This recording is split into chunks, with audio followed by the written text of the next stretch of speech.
یہ نہیں فرمایا میں نے بڑے تقوی کی، پرہیزگاری کی تو بچ گیا، فرمایا جو بھی تقوی اختیار کرے گا، جو بھی صبر کرے گا، اللہ اس نیک کے اجر کو کبھی ضائع نہیں کرے گا۔ پھر فرمانے لگے جاؤ آج تم پر کوئی گناہ نہیں، جاؤ ایک دم ہی اسی وقت ہی فرمایا جاؤ میں نے تمہیں معاف کیا، جاؤ میں نے تمہیں معاف کیا۔ اور فرمانے لگے میری دعا ہے کہ میرا رب بھی تمہیں معاف کر دے۔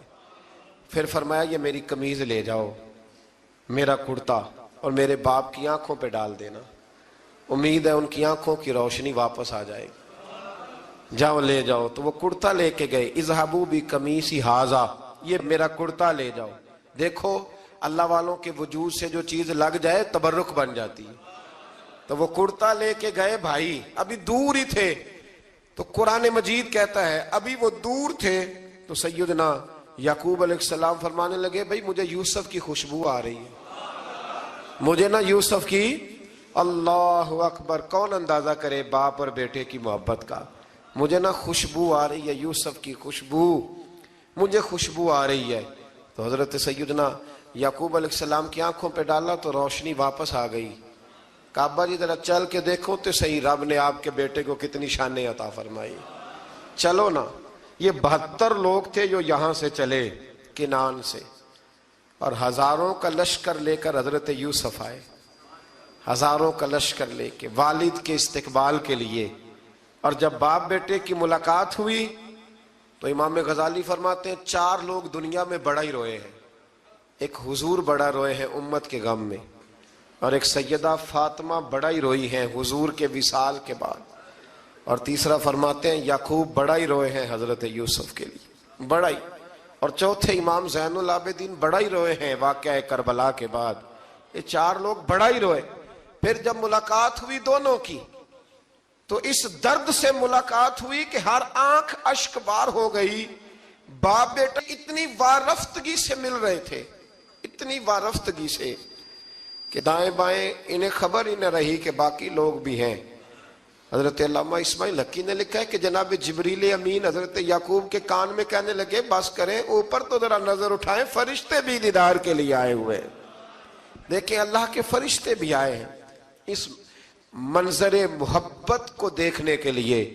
حضرت سیدنا یعقوب علیہ السلام، حضرت یوسف کی والدہ، اور پھر آپ کے 11 بھائی سارے آپ کے لیے سجدے میں گر گئے۔ تو حضرت یوسف کہنے لگے ابا جی یہ وہ میرا خواب ہے جو میں نے بچپن میں دیکھا تھا، یہ وہ میرا خواب ہے۔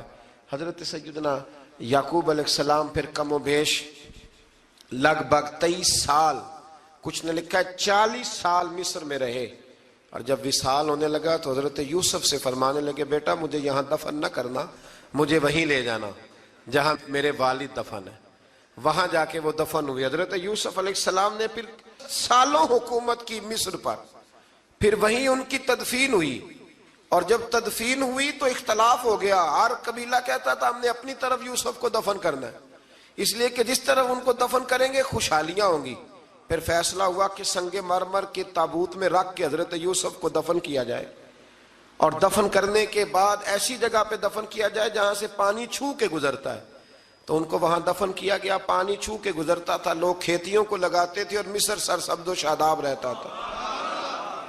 اور پھر حدیث پاک میں موجود ہے، مولا علی شیر خدا رضی اللہ تعالی عنہ فرماتے ہیں کہ نبی کریم علیہ السلام کی بارگاہ میں ایک اعرابی آیا، حضور نے فرمایا کچھ مانگ لو